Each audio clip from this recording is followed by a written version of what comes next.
dipersembahkan oleh Luak hitam baru, nggak kemanisan, mantap! Selamat malam para pemirsa, ketemu lagi di Hot Room dengan saya Hotman Paris. Profesor Dr. Kusumaatmadja, mantan guru besar Universitas Unpad, pernah mengatakan bahwa hukum itu adalah roda penggerak pembangunan. Tapi yang terjadi di Indonesia setelah merdeka 81 tahun, hukum malah menghancurkan masa depan seseorang sering terjadi. Kasus Amsal Sitepu membuat kita menangis apa yang terjadi di negeri ini. Bayangkan surat aja bisa salah ditandatangani oleh Kajari. Penangguhan penahanan berubah menjadi pengalihan penahanan. Bahkan kue brownies dikirim ke tahanan dengan kata-kata bernada ancaman. Dan sekarang katanya Kajarinya diamankan, tapi kita nggak tahu apa yang bakal terjadi. Kita akan mendengarkan langsung dari pihak-pihak yang memulai kasus ini, khususnya rekan kita Ketua Komisi 3 DPR. Inilah Hot Room, kasus Amsal, Kajari Karo harus disanksi.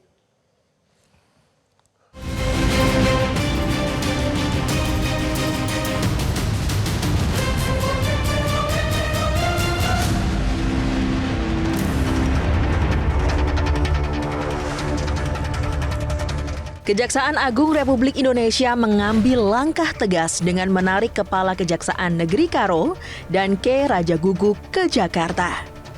Selain dan K. Kejagung RI juga mengamankan Kepala Seksi Tindak Pidana Khusus Reinhard Harvey Sembiring serta 2 jaksa penuntut umum Kejaksaan Negeri Karo.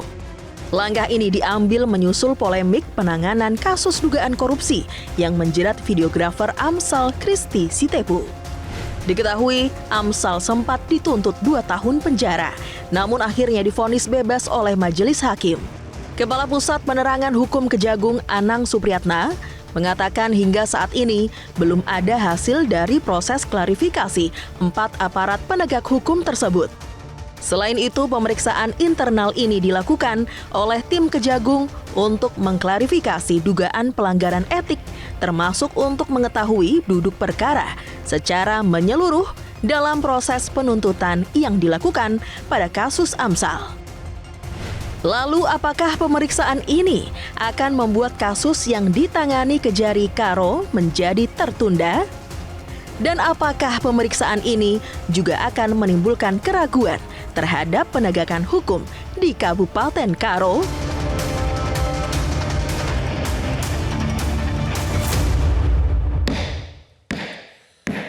Peranan dari kopi ini semakin penting. Harusnya kita duduk di warung kopi. Kemarin ada Rismon Sianipar. Sekarang ada Boru Rajaguguk. Ini teman-teman saya dari kelahiran saya dari Tanah Batak menggantikan kepopuleran saya di televisi. Walaupun demikian, jangan lupa minum kopi luwak hitam premium. Kenapa di garasi Hotman semua mobil mewah ada? Karena kerja keras. Gimana caranya kerja keras? Ya harus minum kopi luwak hitam premium. Jam 10 acara ini selesai. Habis ini saya akan clubbing lagi di klub saya. Tentu harus dengan kopi lo kalau nggak ngantuk. Jadi sekali lagi mau kaya minum kopi. Aduh. Tapi Komisi 3 nggak boleh kaya ya. Oke, Bapak Habibur Rahman. Pertama saya mengucapkan terima kasih atas nama masyarakat Indonesia karena Bapak ini semua sudah berjasa besar telah membuka tabir kebobrokan penegakan hukum di Indonesia. Selama 10 tahun Hotman telah memulai itu di Kopi Joni dan di Hotman 991. Tapi saya tidak punya power untuk memanggil jaksa dan aparat. Saya hanya bisa memviralkan di akun saya yang followernya puluhan juta.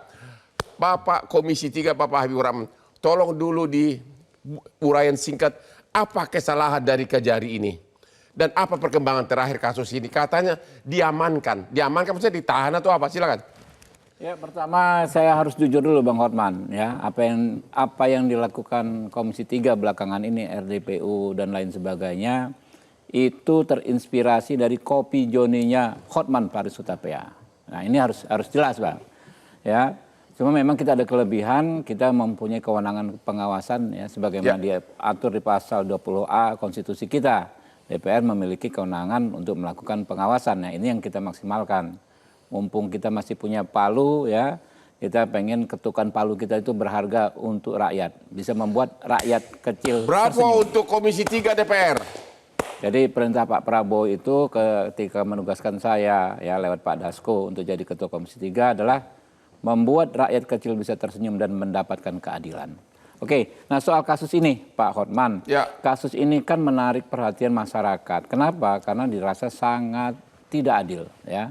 Ada seorang konten kreator, dia berhubungan dengan sejumlah kepala desa, melakukan praktek bisnis yang biasa sebetulnya, menjual jasanya, tiba-tiba dikatakan sebagai tindak pidana korupsi. Ya.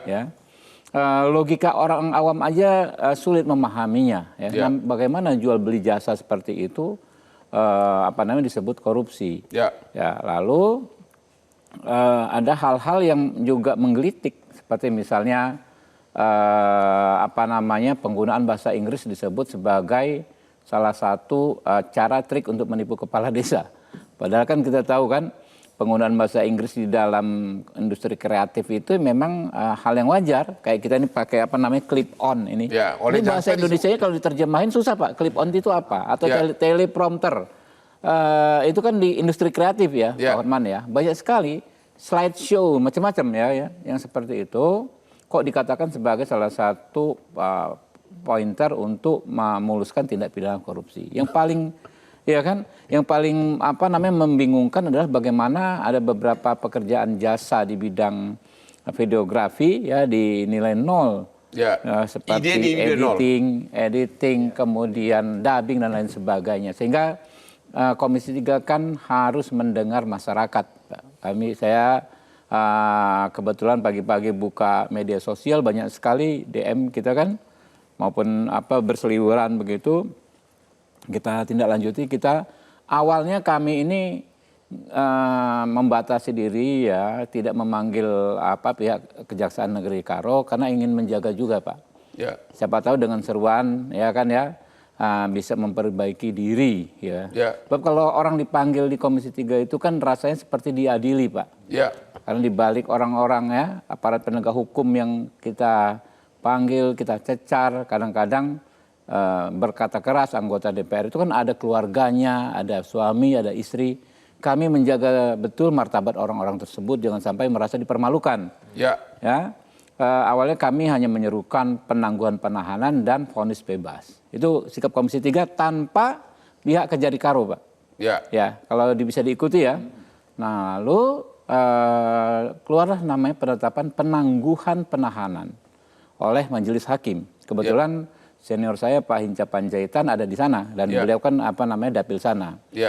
Kami kirim staf Komisi 3 ya sore itu juga kan keputusan permohonan penangguhan penahanan ditandatangani Pak Dasko ya lalu dikirim sore itu juga ke Medan. Besok paginya oleh Pak Hinca dibawa ke Majelis Hakim. Alhamdulillah dikabulkan. Dikabulkan. Penangguhan dikabulkan. Penangguhan dikabulkan ya. Kan Pak Hotman tahu ya ketika hakim sudah menandatangani penangguhan sesegera mungkin orang yang bersangkutan harus dikeluarkan dari tahanan. Benar. Karena 1 detik saja orang ditahan tanpa alasan yang sah itu sudah suatu kejahatan. Ada pidananya loh. Menahan orang tanpa alasan yang sah. Tapi kan di situ kan ada jaksa yang harus diminta hakim hadir. Sebagai eksekutor. Tetapi jaksanya ini memperlambat diri secara sengaja untuk sampai ke lapas. Ya. Bagaimana mungkin bisa 4-5 jam baru sampai ke lapas. Dihubungi katanya on the way. Ya kan ya. Dan faktanya kan ini kan menjelang malam. Besoknya ada sidang. Lagi putusan. Sementara rumahnya itu kalau nggak salah di Kabanjahe di Karo kan ya.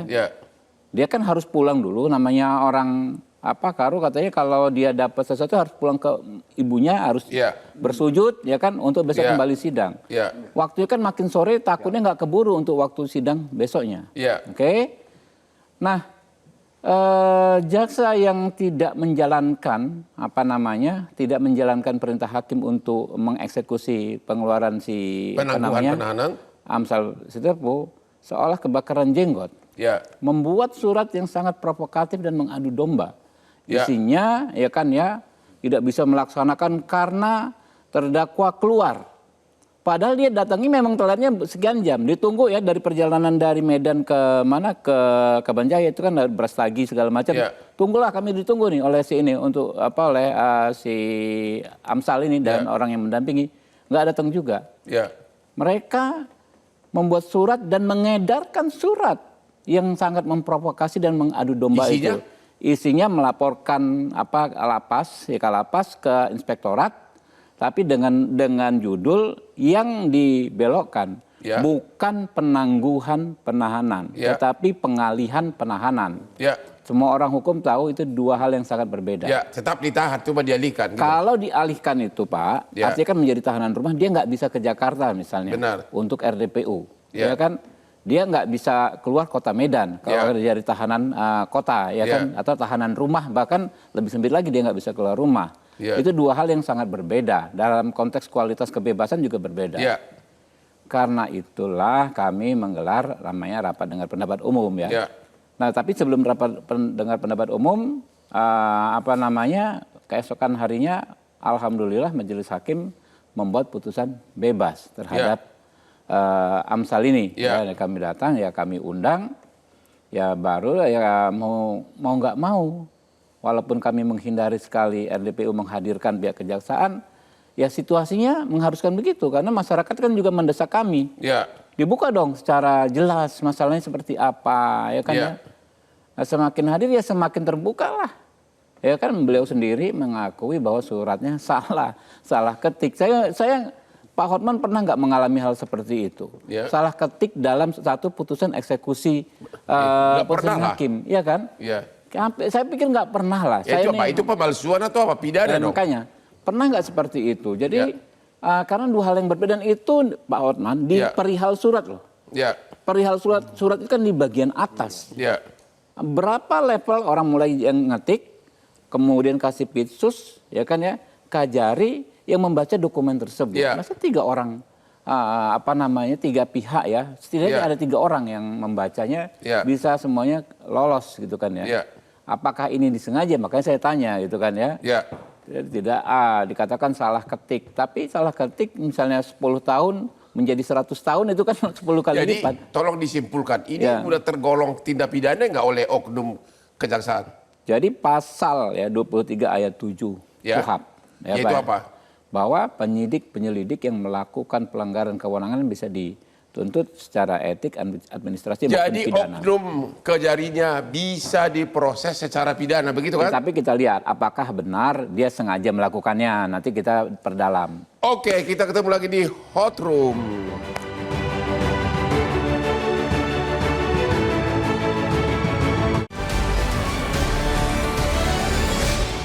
Dipersembahkan oleh Luak hitam baru, nggak kemanisan, mantap.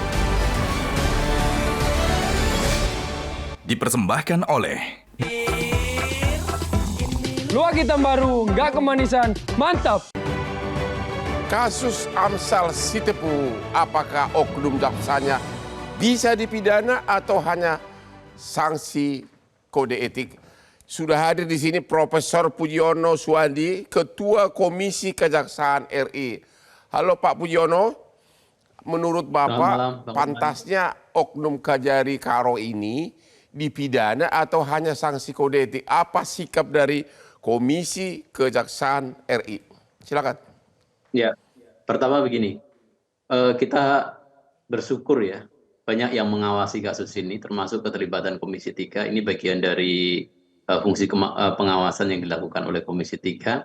Dengan pengawasan itu bahwa menegaskan bahwa begini, bahwa penegakan hukum itu butuh pengawasan dari semua pihak, masyarakat, komisi kejaksaan, pengawasan internal di kejaksaan, Jamwas, termasuk juga keterlibatan dari Komisi 3. Ini menurut kita penting agar penegakan hukum berjalan pada real dan keadilan substantif, sekali lagi keadilan substantif itu bisa kemudian terwujud. Nah, yang kedua, kasus Amsal ini menjadi pelajaran penting dan Komisi Kejaksaan juga memberikan atensi. Kita mengirim tim setelah kasus ini kemudian ada laporan juga ke kita. Kita kirim tim ke Sumatera Utara dan kebetulan bareng waktunya dengan Pak Hinca, dan kemudian ketika mau ada konfirmasi dan klarifikasi kepada Kajari Karo, tapi Kajari Karo kemudian diundang RDPU di Komisi 3 sehingga tim bertemu dengan Kajati dan beberapa pejabat di Kejaksaan Tinggi Sumatera Utara. Ya, ada dua hal. Pertama adalah soal etiknya dan yang kedua soal teknisnya. Soal etiknya, saat ini Komisi Kejaksaan ada tim yang kemudian mempelajari case ini untuk kemudian ditelaah dan kemudian apakah kemudian kita rekomendasikan sanksi kepada yang bersangkutan. Nah, nanti hasil telaah itu akan kita koordinasikan dengan Kejaksaan Agung. Hasil sanksi ini mengarah kepada etik, atau yang kedua adalah soal teknis. Sebenarnya Komisi Kejaksaan itu juga punya kelemahan, kita tidak bisa masuk ke teknis, padahal kalau kita lihat secara sekilas ini ada juga celah sebenarnya di tingkat teknisnya, tetapi apapun itu kemarin juga masukan dari teman-teman di komisioner Komisi Kejaksaan, kita juga akan melakukan uji teknisnya terhadap apa yang dilakukan oleh Kajari Karo ini dalam menyidik, menuntut, mendakwa, termasuk kemudian menuntut dari Amsal ini apakah kemudian memenuhi unsur-unsur yang kemudian didakwakan dan kemudian dituntutkan juga. Ini akan, dan hasil kemudian telaah teknis ini kita akan sampaikan juga kepada Kejaksaan Agung agar bisa kemudian jadi periksa, termasuk sikap yang ditunjukkan oleh Kajari Karo dan timnya ya tentu, yang terkait dengan kunjungan Komisi 3, penangguhan penahan dan seterusnya itu. Maksimum sanksi kode etik apa? Pemecatan atau apa, Pak? Maksimum menurut normatifnya. Ya, nanti ya kalau yang berwenang memberikan sanksi kan tentu Kejaksaan Agung ya. Kalau secara normatif itu kan bisa sanksi itu kan bisa kategori berat, sedang dan juga ringan. Nah, dari telahan-telahan itu belum mengarah kemana-mana, artinya belum kemudian dihasilkan ya. Ini baru dikaji oleh sama teman-teman, bisa jadi nanti ke sedang atau bisa jadi kalau lebih berat ya nanti naik ke atasnya dan segala macam.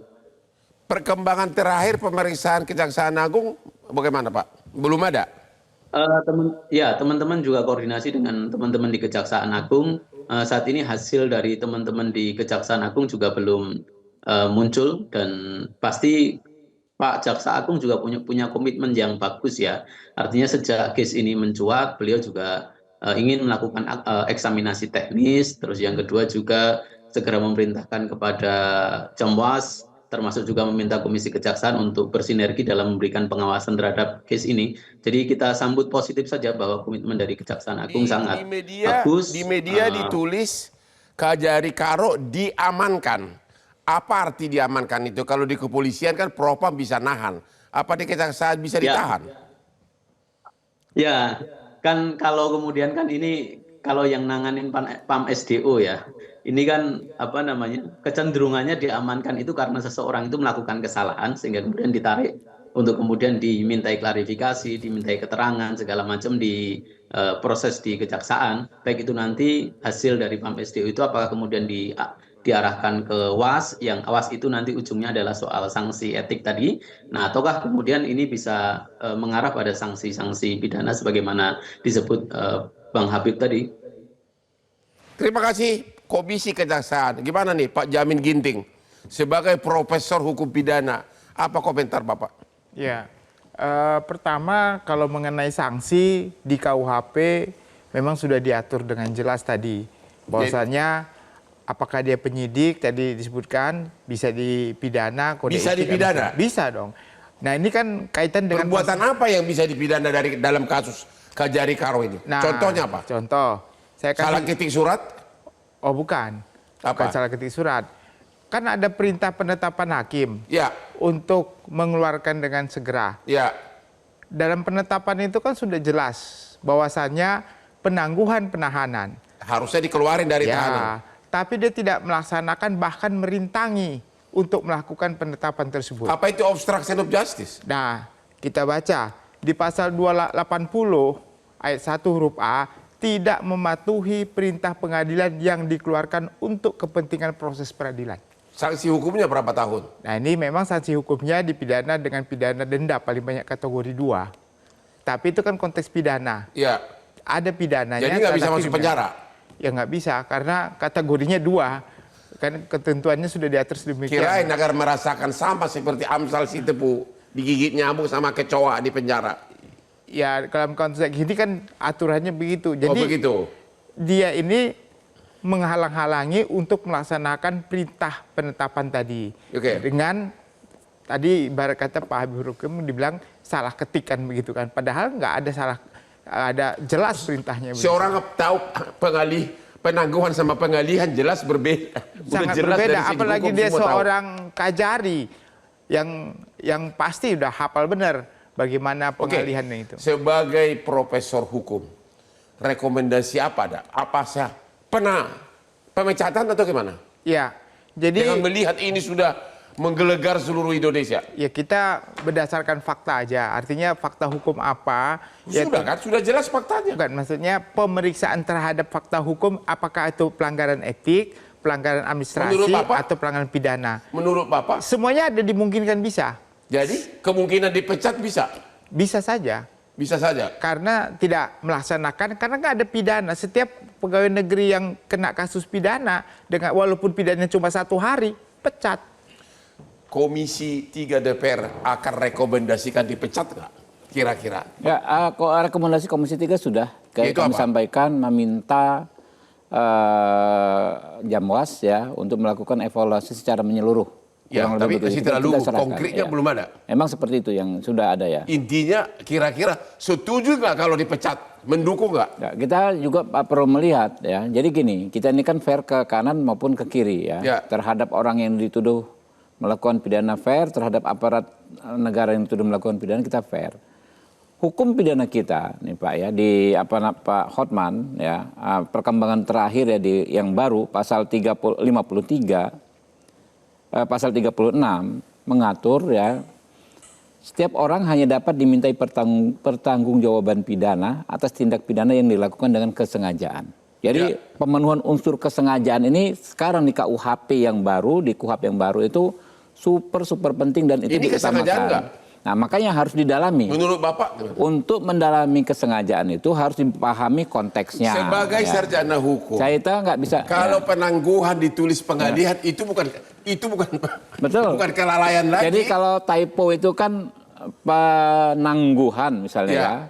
Kurang huruf N di tengah. Penangguhan misalnya. Itu typo, salah ketik ya kan ya. Tapi penangguhan menjadi pengalihan itu bukan salah ketik. Kesengajaan. Tapi kan itu nanti kita lihat, kita hormati tim yang sedang bekerja Pak. Ya. Komisi 3 tidak dalam kapasitas untuk membuat judgement, tapi kita lihat evaluasi menyeluruh.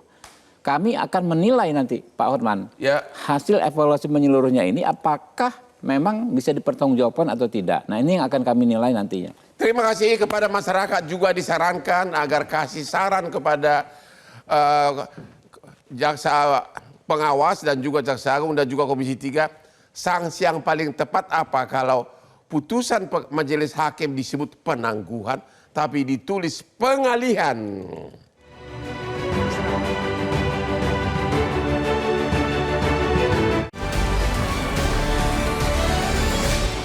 Dipersembahkan oleh Luwak hitam baru, nggak kemanisan, mantap. Dipersembahkan oleh Luwak hitam baru, nggak kemanisan, mantap.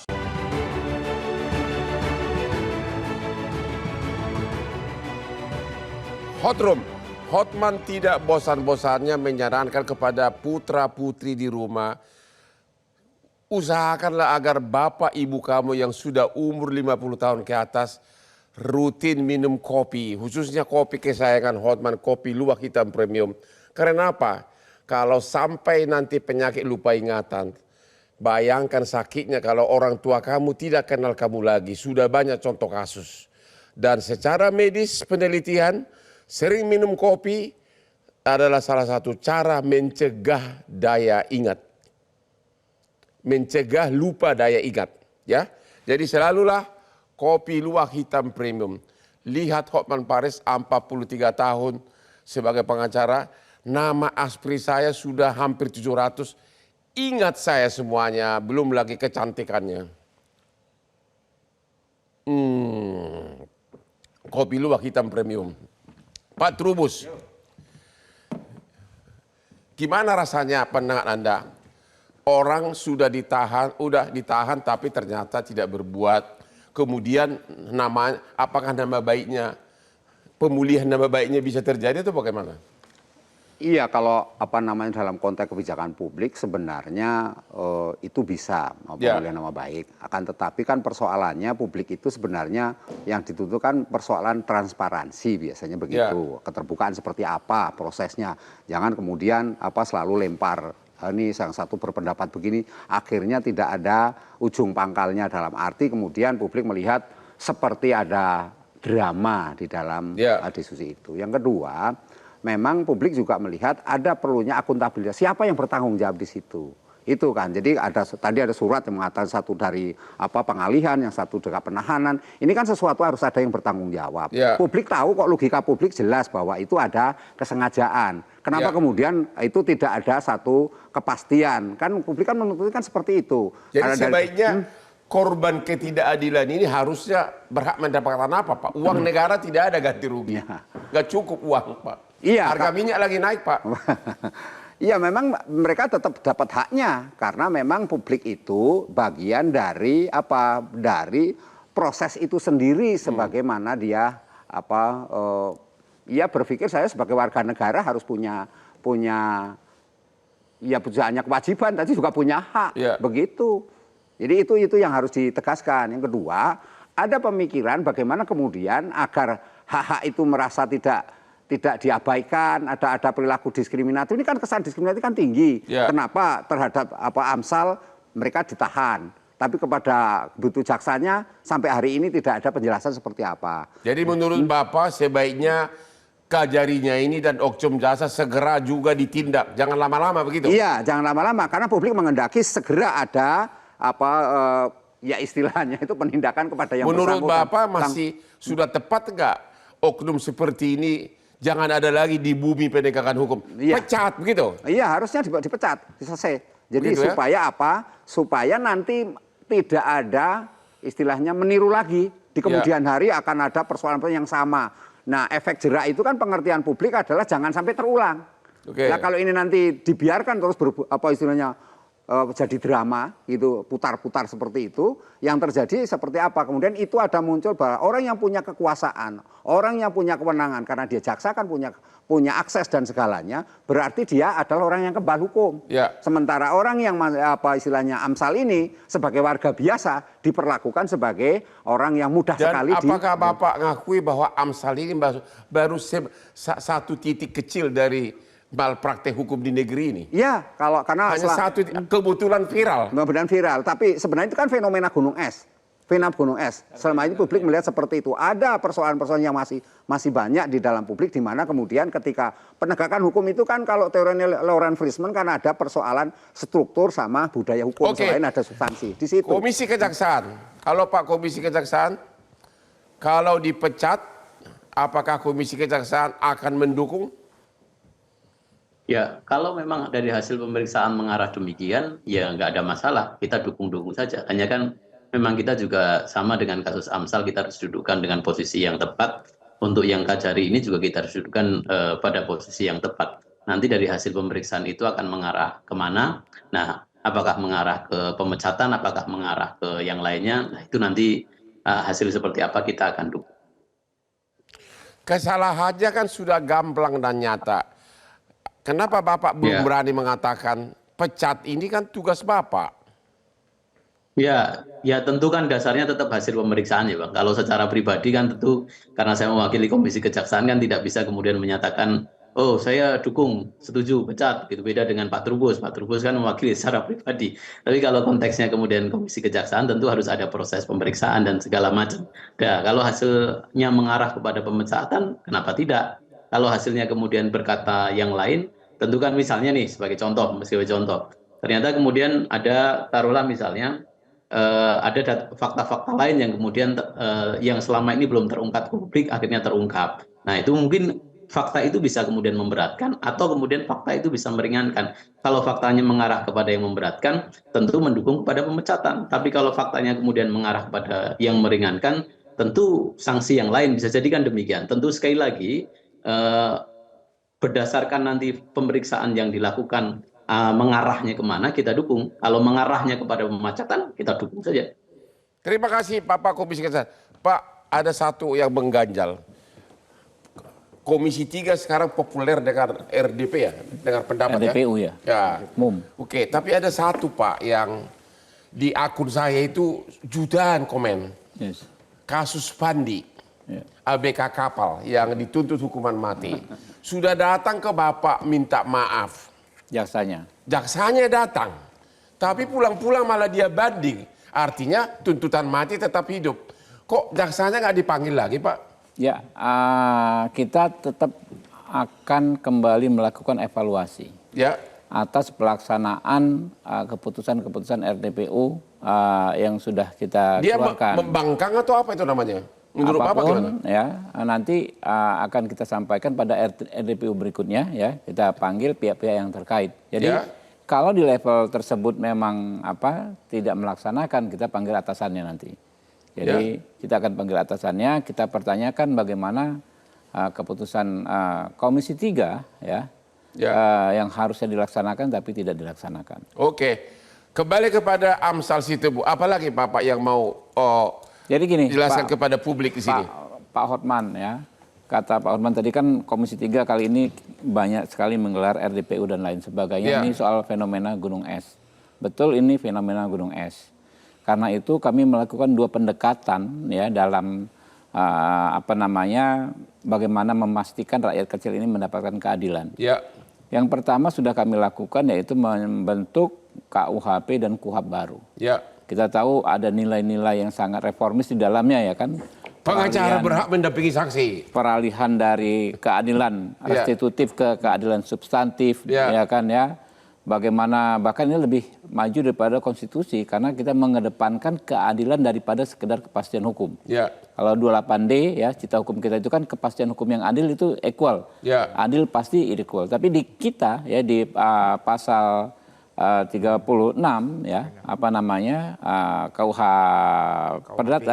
KUHP ya justru harus mendahulukan keadilan apabila terjadi pertentangan antara keadilan dengan kepastian hukum. Keadilan. Jadi, keadilan dikedepankan. Jadi yang substansi itu kan keadilan, bukan kepastian hukum. Nah ini hal-hal baru yang mungkin belum bisa sepenuhnya dilaksanakan oleh aparat penegak hukum kita. Salah siapa? Karena itulah kami satu sudah melakukan sosialisasi. Yang kedua ya ini RDPU ini. Ada mungkin sekitar 500-an permohonan RDPU setahun terakhir Pak Hotman. Yang kita gelar RDPU itu mungkin 50 lebih dikit atau kurang dikit, seingat saya ya.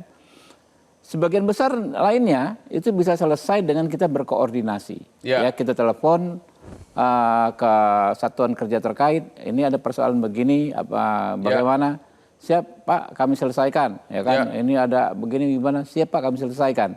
Sebagian besar selesai begitu. Yang masuk ke Komisi 3. Tapi untuk sesuatu yang sangat urgent ya, daripada menyudutkan institusinya ya. Sangat mendesak, maka kita gelar RDPU seperti ini. Dan ini juga ya perlu juga untuk memberikan pesan kepada aparat penegak hukum bahwa sekarang sudah ada transformasi yang sangat ekstrim dari KUHP lama, KUHAP lama ke KUHP baru, KUHAP baru. Benar-benar jalani itu. Kalau enggak, bahkan ada sanksinya. Bukan hanya etik administrasi, bahkan pidana. Pak Hotman, ingat ya, zaman Pak Hotman dulu kita berprofesi sebagai advokat. Yang paling gampang dikriminalisasi itu advokat, terancam hukuman. Sekarang di KUHP baru, advokat bahkan mendapatkan imunitas. Tidak bisa dituntut sepanjang tidak menyalahi kode etik. Kan ya? Di KUHP yang baru, kebalik juga.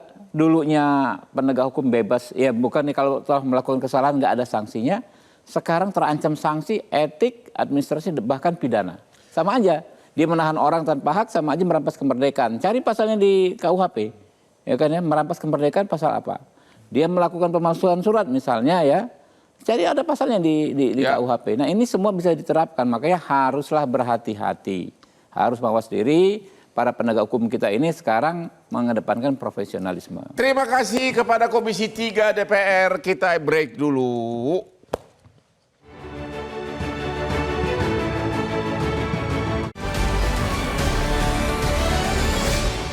Dipersembahkan oleh Luwak hitam baru, nggak kemanisan, mantap. Dipersembahkan oleh Luwak hitam baru, nggak kemanisan, mantap. Di segmen terakhir ini kita akan nanya kepada para narasumber, terlepas dari jabatan masing-masing, tolong dikasih dulu dengan berani memberikan pendapat pribadi sebagai ahli hukum, ya, apa sebenarnya sanksi yang tepat. Sudah nyata-nyata merampas kemerdekaan orang lain, sudah nyata-nyata penangguhan penahanan berubah jadi pengalihan dan sebagainya. Bapak Habibur Rahman yang terhormat, sebagai sarjana hukum dan mantan pengacara, tolong Anda jawab secara singkat. Kajari ini pantas dipecat atau dipidana? Tergantung hasil pemeriksaan, Pak. Bapak kan udah tahu hasil pemeriksaan. Ada hal-hal yang belum didalami kan. Dari yang sudah tahu apa? Kalau 3 kemungkinan saja. Yang jelas pasti ada kesalahan. Ya. Apakah etis, apakah administrasi, apakah kesalahan pidana. Berat, ringan? Menurut saya berat. Ya, berat. Jadi setidak-tidaknya dapat sanksi yang tegas, dan ini sebetulnya sih sudah ya, sudah dicopot dari Kajari. Ya kan sudah dicopot. Oh, sudah ya, dicopot dari Kajari ya? Ya kan sudah dicopot, sudah ada PLH-nya kan, sudah dicopot. Yang kedua tinggal, apa lagi? Dicek lagi nih, dari peristiwa tersebut, ya konteksnya seperti apa. Nah, kalau memang terbukti melanggar pidana, ya menurut saya pidana juga memang harus dilaksanakan. Oke. Yang kedua, no viral, no justice menurut Bapak masih perlu. Cuma orang-orang di pedalaman sana mana tahu. Kan hanya sebagian orang yang tahu akunnya Hotman Paris yang followernya puluhan juta. Gimana? No viral, no justice terus, dan caranya gimana? Kita harus memandang no viral, no justice sebagai sesuatu yang positif ya. Karena kan situasi saat ini mungkin saja masyarakat mengetahui lebih dahulu sebuah peristiwa yang tidak adil daripada penegak hukum dengan kemajuan teknologi informasi. Jadi itu hal yang positif, ikut membantu. Bapak akan melindungi rakyat kalau ada misalnya memviralkan atau dianggap pencemaran nama baik oleh aparat. Oh, pasti, Bapak akan melindungi masyarakat? Kita jamin, Pak. Jamin. Jadi masyarakat kalau Anda merasa dijolimi, viralkan langsung. Halo Bapak Komisi Kejaksaan, sebagai profesor, Bapak sudah tahu faktanya, dipecat atau dipidana? Fakta baru separuh kita tahunya kan. Yang pendalamannya kan kita belum tahu. Bahwa untuk memberi sanksi seseorang kan yang kita pahami tetap harus kemudian cover both set.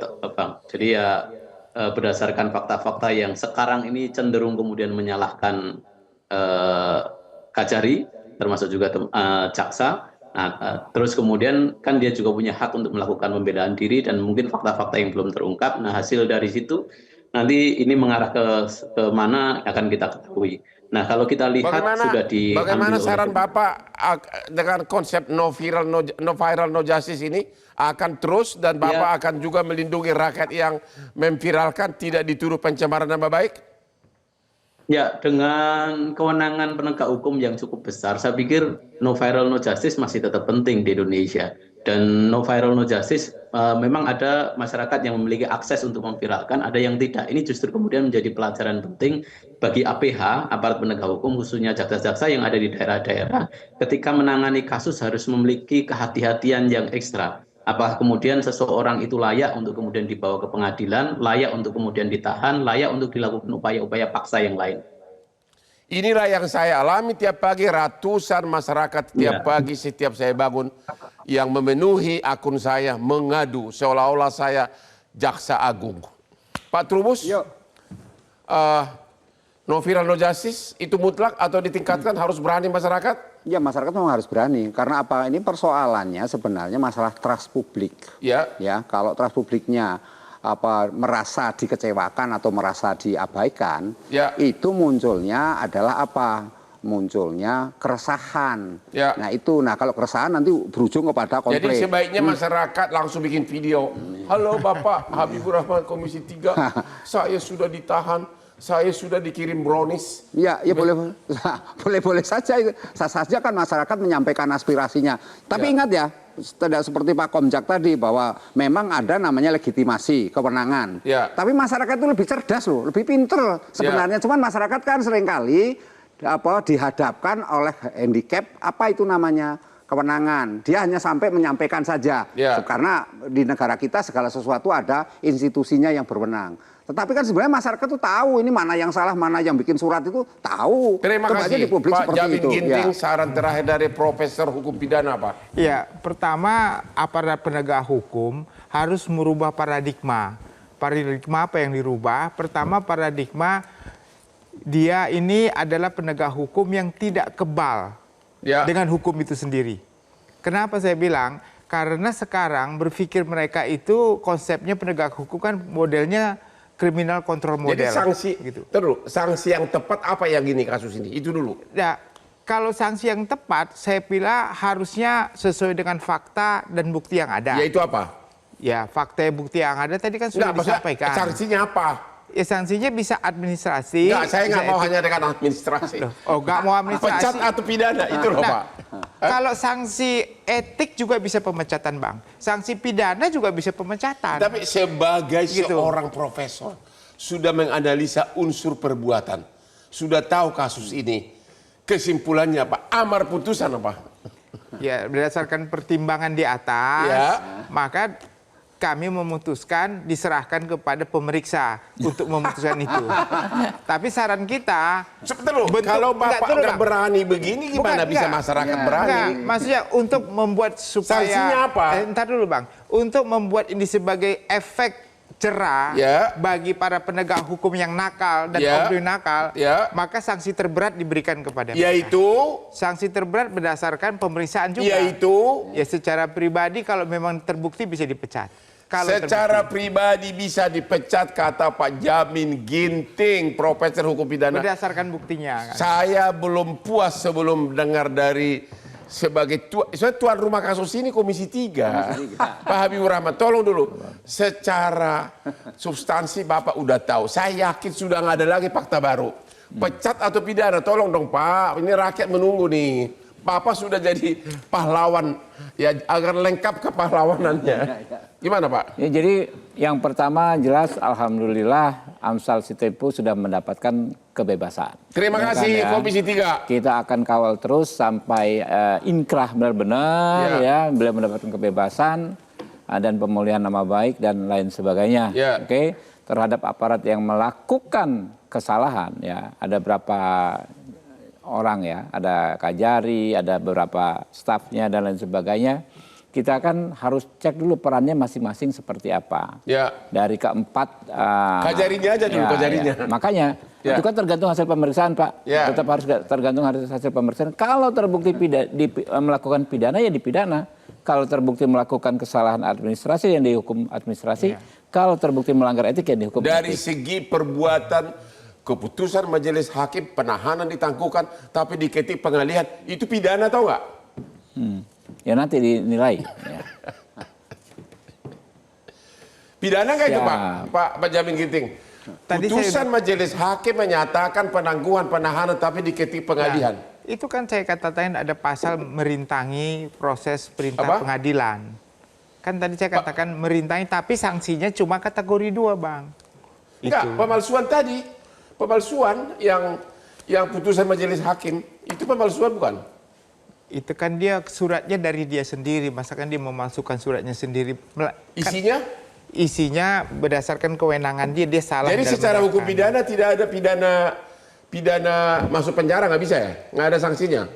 Salah satu yang kemungkinan ya berdasarkan hasil pemeriksaan nantinya yang mungkin bisa dapat disangkakan yang merintangi perintah pengadilan. Benar, obstruction of justice ya, bisa. Bisa. Gimana Pak Trubus sebagai orang awam bidang hukum, Anda mewakili jutaan masyarakat yang awam bidang hukum, dipidana atau dipecat? Kalau orang masyarakat itu mengenakan hukumannya tegas. Yang tegas itu artinya apa? Ya dipidana. Dipidana, dipecat itu. juga. Iya, dipecat ya otomatis Itulah selesai. saran dari Pak Trubus yang mewakili masyarakat awam. Dan demikianlah akhir dari diskusi kita malam ini. Sekali lagi, jangan lupa no viral, no justice. Tetaplah berjuang, hai masyarakat Indonesia. Karena kalau kau tidak bersuara, keadilan tidak akan tercapai di negeri ini. Demikianlah akhir dari acara ini. Jangan lupa menonton Hot Room setiap hari Rabu jam 9 malam di Metro TV. Silakan Pak. Ya Pak.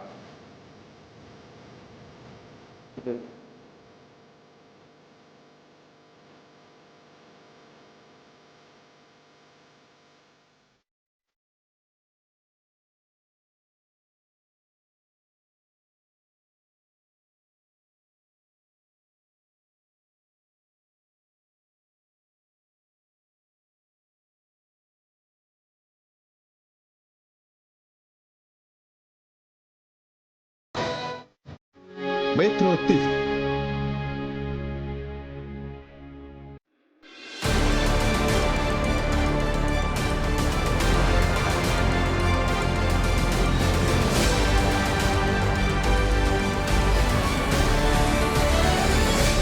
Dipersembahkan oleh